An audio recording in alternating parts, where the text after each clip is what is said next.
Roxanne West from Budget List Blog and Craig West, and today we are finally revealing the exterior of our house. It's not the end, we still have to reveal the backyard, but today we're going to show you guys the front, and we're excited to finally share this with you. We hope you love how it turned out as much as we do. I know you love it.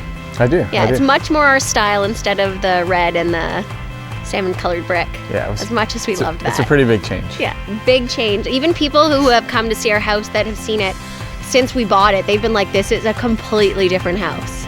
Yeah, for sure. Everything that we've used for this exterior renovation has been from Home Depot Canada, the sponsor for this exterior flip. They've been awesome to work with. We've been having a lot of fun. We've done a lot of interior work with them too, like our library wall, which you'll see coming up in a later episode, as well as the window seat, the custom window seat that you built. Yeah. Yeah, we need to clone you, don't we? All on the list of your demands. Not demands, it's fun. I know you like it deep I do. I like building stuff. Yeah, he does. A lot of you guys are always asking, what does Craig do for a living? Does he do construction for a living? So Craig's a civil engineer. You just do construction on the side on nights and weekends. That's like his hobby. A lot of guys have hobbies like golf. You do love golf. You do love hockey, but you love construction. Yeah, I do. So what kind of paint did you use for this project, Craig? We used Behr from Home Depot Canada. Exterior satin enamel. Peinture et après. No, wrong side. Let's do the English side for them. We used stain blocking paint and primer in one, and we used it for everything, and it's satin enamel, not in ultra pure white though. Water-based. Yeah, so water-based, yes, that's very important. And Behr color matched a white that we found, and it's called Modern White. But yeah, what's great about Home Depot Canada is you guys can go in with any color from any paint swatch, and they will color match it for you if they can. True story. True story.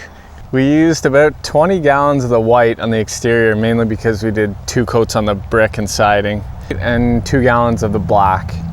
We also made sure to install Nest cameras. Craig's really big on exterior security. I love it because I'm also a paranoid person most of the time. So we had Nest cameras that Craig installed on the exterior of the garage. We're going to install a couple on the front door and 2 in the back as well. I want them facing in both directions. Yeah, probably on the side shed. But we have Nest inside as well, the thermostats, smoke and CO detectors. Which is great because you can run it all from your phone. Yeah, it's all from one app, so it's nice. Even if you're in a different country. That's right. And yeah, you can find all of the Nest stuff at Home Depot Canada too. Okay, so as you guys know from the original episode when we told you what our plans were for the project, we did use the composite by Veranda at Home Depot Canada, and we used it in the walnut color. It's a medium grade composite by Veranda, and we used it for the front porch, and we're going to be using it for the back deck. So how much composite did you end up using for the front? 1,700 linear feet total. Perfect. And we used 700 in the front. Yeah, so we used... Craig did like a fun design on the front, whatever actually worked for the space. I got a border like I wanted. I really wanted a border, but you kind of had to separate it into 2 halves, right? Yeah. Part of the house near the front door wasn't square, so the border would be sideways. It didn't look right, so. Craig called me while I was in Vancouver and he's like, listen, this is what we're dealing with. These are your 2 options.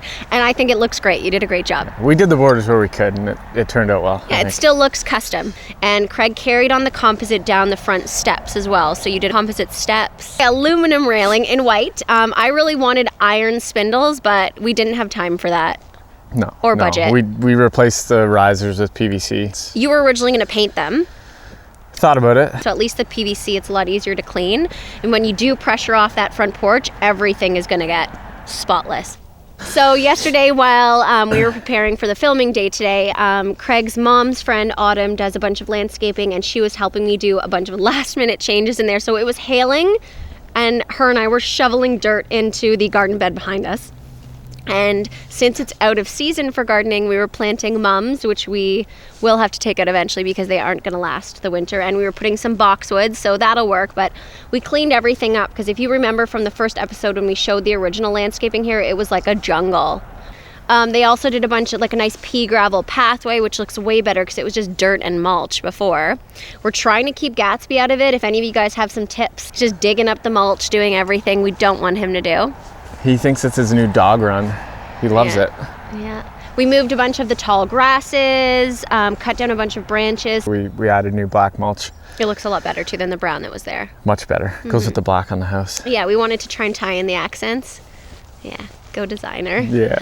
We did seal the driveway. It hadn't been done for a few years. Half of the driveway. Let's say 3/4. You won't know, but we did. We did half of the driveway. And it was the absolute limit. It was getting cold and raining, and you need, I think, at least 24 hours for it to cure after it rains. Yeah. So. It wasn't even supposed to rain, and of course, like an hour after Timmy was doing the driveway, it started raining. Yeah.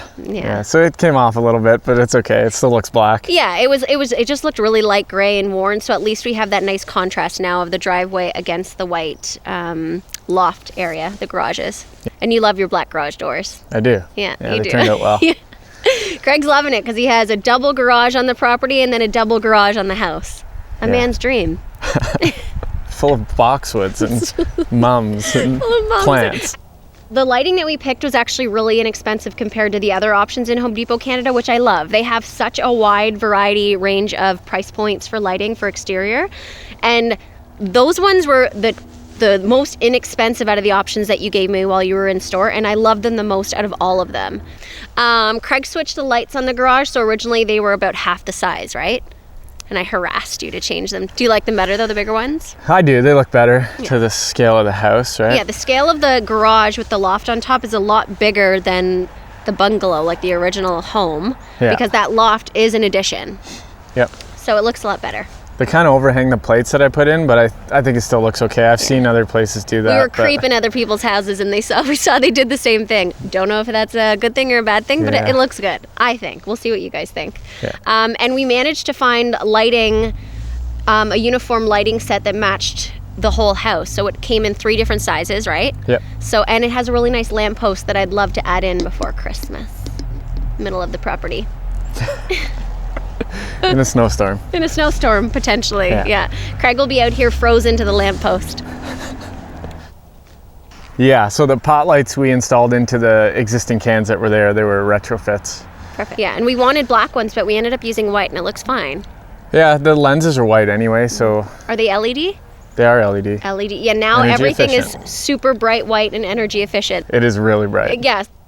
So as you guys would have seen in our first episode, I was really bugging Craig to make a DIY porch swing. So last night, the night before the reveal, in 2 hours, Craig managed to put together that porch swing behind us. He was getting everything done before going to hockey because hockey trumps all. If you want to work fast, you know, make it a requisite of a fun activity. Yeah, exactly. I was at the store trying to grab a couple of things last minute for the shoot, and Craig was sending me selfies in a toque and mittens because it was hailing while you were doing it. Yeah. He was sending me selfies of himself laying on the porch swing. Yeah, it was works. pretty cute. Okay guys, so here's the porch swing that Craig built, the DIY front porch swing. We designed it together. Craig had some drawings, and we knew that we wanted to make it according to a twin size bed mattress, which is 38 by 75 inches, right? Right. Yeah. So Craig took out the tongue and groove ceiling on this porch, and you had to figure out how we could actually make this work. Yeah, so the design changed a little bit from the original because we had to just work with the hanging points that were there, right? We had to accommodate. Yeah. We could only frame it a certain way. So originally we had it planned out so that you would have the rope coming out of the armrest, right? Right. Like the front and the back, but Craig actually redesigned it to accommodate for where the hooks had to go, and that's where we ended up with kind of like this platform style. Yeah, the ropes are inset a bit, so the outsides are just hanging outside of the rope, which I think is fine. Yeah, I think we had to make it work. I really wanted the rope. Yeah. Craig was texting me pictures in Home Depot. He's like, this size, the biggest rope you can find. Yeah. I wanted it super coastal looking. So it'll still fit a twin size mattress, and we're gonna get an exterior cover made for it in the spring out of some umbrella fabric just by a custom upholsterer. But you still have room to have like 2 bolster pillows on each side, and you could sit like a nice coffee cup or a wine glass on the armrests.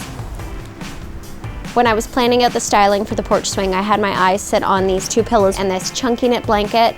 It's nice and cozy for right now because it is a little bit colder, and then when the weather warms up, we're gonna style 2 more seats on the porch with a nice side table and perhaps a coffee table in front of the swing too. If you're interested after this episode, you can go to Roxanne's blog. There'll be a step-by-step on how to build a similar porch swing. You can make it up to like a double size, I believe. So you could actually have like a full-size day bed out on here. Well, not here. You could do a double king if you want. You just highly recommend you to get a structural engineer. Well, good thing we have an engineer on site. Yeah. The kids are really excited about the porch swing. You did a good job. Thanks. Noah woke up this morning and ran to the window and said, Ella, come see this. Daddy made the porch swing. And he was so excited to come see it. Yeah. Yeah. Did they swing on it? No, it's too cold.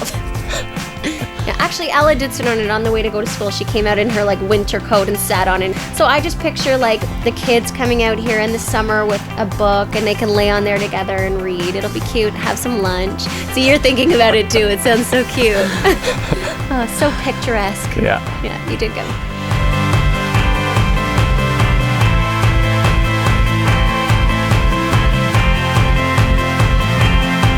Okay guys, we hope you loved the reveal of the front of the house, and we can't wait to share the backyard in our next episode. Peace. Link below. Link below. Don't forget to like and subscribe below.